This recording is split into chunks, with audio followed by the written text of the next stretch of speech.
Hello, welcome to Travel Again Presents, the weekly travel roundup, headwinds and tailwinds impacting the business of travel. A weekly look at what matters most to our amazing industry. Mike, nice to see you and greetings from the Jersey Shore. Hey Ed, how you doing? Yeah, great time of year. It's summer. The Phillies are playing playoff caliber baseball. The Eagles are starting camp. It gets a pretty exciting time of year. A little bit of that. Hopefully, everybody's getting some little bit of downtime mixed in as we head into August. And but the travel news just keeps on coming every week, right? The gift that Keeps keeps on on giving. keeps on coming. Mike, this week I've chosen some interesting articles from a variety of topics. I think you will enjoy the selection. So why don't we jump right in? The first set of articles are around NDC, and there are two that I'd like you to talk about and bring some perspective to. The first is that United on September 5th is going to begin to pull content from Edifact completely, and that's mostly going to be base fares. But still, it's another step in removing content from the GDSs. And then the second article on this topic is that corporate buyers are struggling and grappling with NDC over price discrepancies and post-sale servicing. And so we're seeing airlines continue to forge ahead, and corporate buyers and TMCs struggling to figure out how to keep up. So I'll pull up both articles. Why don't you give us some context, and so we'll start with the United pulling their content. Well, all this shouldn't be a surprise to anyone because as predicted, American made the first move. They took the bold step. They were the first ones to step out over the line and make the changes in the industry around NDC and content. Now that they've had time to do that, and the response has been what it is. United is stepping right in next and following suit. Delta is still not, but the other two are going at it and seeing the opportunity.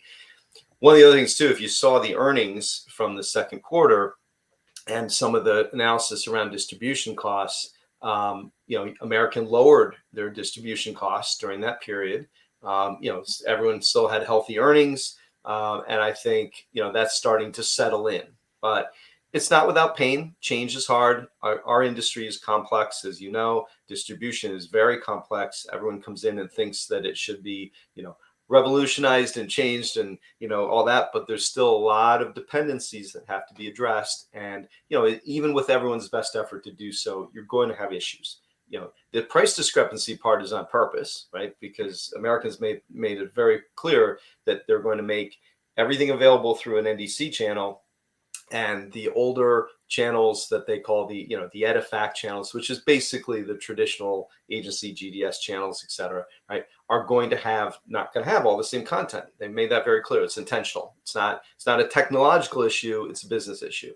So everyone, that's just a reality. Now, there's a period though where there's a lot of change, right, that has to be managed, and different tech providers are out there trying to figure out a way to close those gaps. Agencies are, trying to address the issue. They're leaning into their tech partners. The whole industry is working through this together. We knew, everyone knew that there was going to be some pain and suffering, through the process. But I think, again, it's something that the industry will adapt to, as we always do.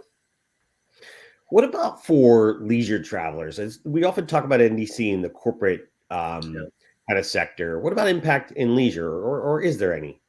Well, there is, right? Because you still potentially, wherever you're buying from, may or may not have that difference in price. So it does matter. But I think you're right. To the individual consumer, to the average leisure traveler, they're not necessarily going to be aware. They're not aware of any of these issues. These are clearly B2B industry insider type things. They're not, your average person has no understanding of any of this, right? So yeah, you're going to have issues there, and I think ones where, again, agencies are going to, and agents are going to have challenges around making sure that they can get their customers the lowest price that's available on that seat and that flight, etc.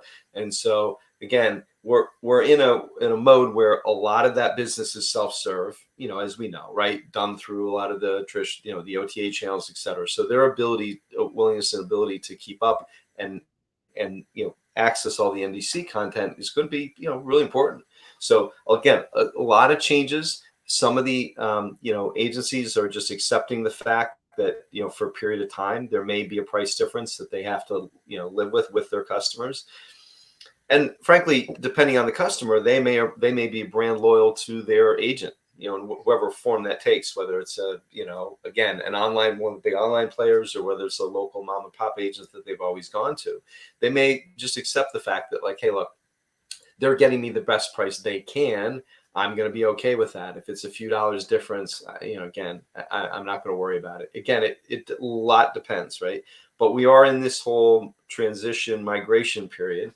A lot still to shake out, and we'll see, how that all affects the industry. Last question, Mike, headwind or tailwind? I think a bit of both. Yeah, because I think that we are in a period again of transition where some of this is really good in terms of potentially what the customer experience will be, how you buy, etc. Could get it'll get interesting down the road here in terms of the big players, whether it's the big bank players that are credit card players that are lining up and having a lot of volume and buying power.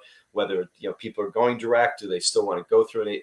There's going to be a lot that shakes out. But I think some of it is good, but some of it could be necessarily not as good for the ultimately for who's paying the bill, right?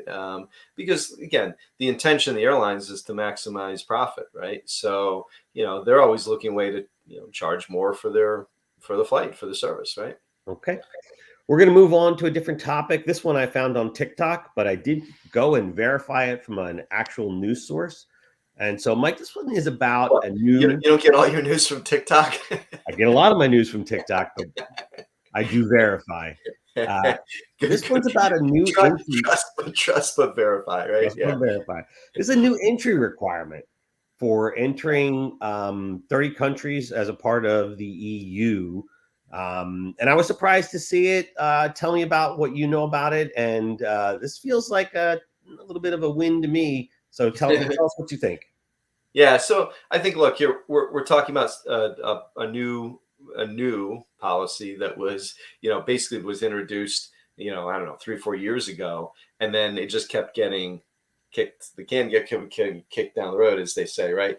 And it never was really implemented. It's coming up again. There's a kind of renewed let's say push to try to get in place by 2024. And basically what it is just a small online registration step, a small fee, less than $10 that you have to pay to basically pre-register for your flight and for the trip to enter one of the EU countries, right? So it's not a big deal, but it is a big deal because ultimately anything that you change when it comes to travel procedure, process, whatever. And especially so much of the business is self-serve now. You're not going through an agent 100% of the time where somebody's going to tell you the things you need to do. These are things that create some headwinds for travel, right? So much so that the Paris Olympics are coming up, and they're kind of pushing to hopefully saying maybe implement this after that in late 2024. So it would be like fall of next year. It's not a big step from just a process security perspective. It's a good thing. It's an extra step that basically allows verification of your passport, your credit card, the validity of it, making sure. And it is a good step in terms of collecting information. However, again, it's just potentially it's another administrative step, and it's a tax. Let's call it for what it is, another way to collect revenue. And it's for you can say, well, it's less than $10 a person, but again, it's still money being charged, still taxes. You're already paying a lot of taxes on travel as it is. It's the most burdened industry out there. So I hate to see a tax. So it's a headwind, but it has some tailwind aspects in terms of security and safety and all that too. Okay. So not really a visa. There was concern that it was a visa out in the news. No. Not really a visa, No. But still something that travelers need to know about. But you can still imagine, people showing up at the airport, not having it. And it is, in theory, a quick online step that you can do and pay the fee and probably do it right at the airport. But again, not that, just potentially another way that travel could get disrupted for a period of time. Okay. Next, Mike, I've got two articles around recovery trends that I found interesting this week. One is that the U.S. is the first major travel market to surpass 2019 size, which I think is interesting in terms of the way we talk about recovery at Travel Again. But the second article is about international travel to U.S. is slow to recover from the early days of the pandemic. And so we can talk about both of these, and I'll put them both up. But let's start with the U.S. being the first major travel market to surpass 2019. Well, so we know, leisure travel, personal travel really boomed a lot domestically, right? So you can kind of think of the steps. It's very logical, really, what's happening here, which is, we're seeing, like, again, travel coming back again, huge pent up demand, people getting out there, traveling again. Certainly domestic, it's full on, right? I mean, and that's what's driving this number. Business travel is still not back to where it was. Still in a slower recovery, mode. And overall, we're not, even though we're starting to hit these like next milestones, back to the Travel Again kind of recovery formula and what we talked about in terms of the phases. This all fits right into what we thought, which was by the end of this year, we'll have a stability in the travel market, in the kind of the economy overall, back to normal, if you want to call it that, or some kind of normal process. And then we'll be really poised for kind of a full recovery mode from there, right? Phase 3. But I think that's what we're seeing here. But again, that's coming. Business travel is coming, but even within business, event meeting business is coming back faster than just your regular individual business travel, right? Because that part of it is because, again, a lot of still work at home folks, not going to the office. Meetings, events, or conventions, etc., are places, expos, or where people are going to kind of converge and re-engage and meet in person, right? So we're seeing a lot of pickup there. The kind of normal kind of individual business travel part will continue to come back. It'll just it's a little longer, slower climb. But the other article is interesting, and one that you found, I just saw for the first time, and it does make a lot of sense. There's still a lot of barriers. We talk about it from a very U.S. centric point of view. Like, we're here, this is what we see. We talk about outbound international travel, the sentiment around traveling from a U.S. perspective. But you also have to look at a big driver of tax revenue and tourism revenue is obviously international visitors coming to the U.S. And that has been very slow to recover, probably the slowest of all of the different travel sectors. And it just is because there's still a lot of barriers to entry. There's a lot of fears around, you've got, again, think about what gets written in the news and the headlines about, immigration, border issues, things where just people aren't comfortable yet, traveling internationally inbound. And it's just, again, things that I think will take time, but also I think will take a concerted effort and some public-private partnership which has been successful in the past and will need, to double down on, to kind of reintroduce the U.S. as a safe, welcoming place to come in and for tourism, right? And I think we take a lot of that for granted. Yeah, we can't. We're going to have to, as a country, and as as businesses that are key drivers of that, we're going to have to kind of re-engage in that way in the coming year. Yeah. Okay. Last article for the day is under the bad behavior from travelers, air rage. But this one's interesting because it's air rage combined with road rage. Yeah, it's terrible. Against a flight attendant. And so I'll flash it up, but this trend continues, and it's really not. It's not great.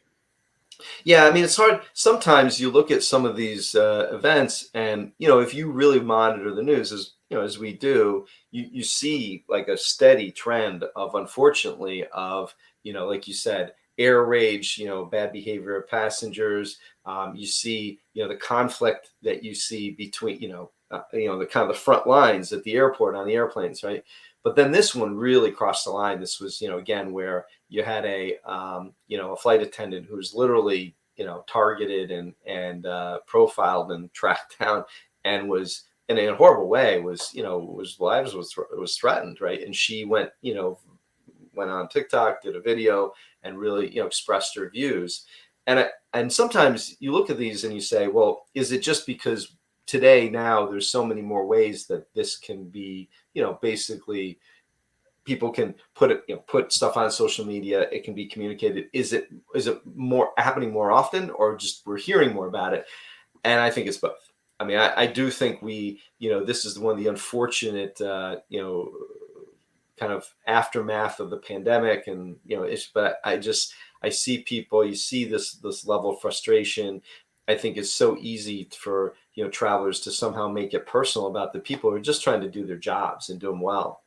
So again, I wish, I mean, this is an area where I think as an industry too, we really need to stand behind the people that are out there on the front lines, flight attendants, the pilots, et cetera, and really get behind them and really create the extra steps to support them, because this is, again, we rely on this whole system, and we have to have, they have to, the workers have to feel safe, to be able to go to work, do their jobs, and do it well, because our lives are in their hands when we're flying. It's like we need to treat them well, right? I mean, and make sure again that they, they're in a good mental state to do their jobs and be, 100%. So I think more can be done here. I feel for her. I feel for American too. This is the last thing they want as a business, and for their workers too. So again, tough situation. Okay, Mike, we are just over time. Thank you for the insight. Great discussion. We will be back next week with another episode of Travel Again Presents. Bye, Mike. Well, take care, Ed. Enjoy the beach. Thank you.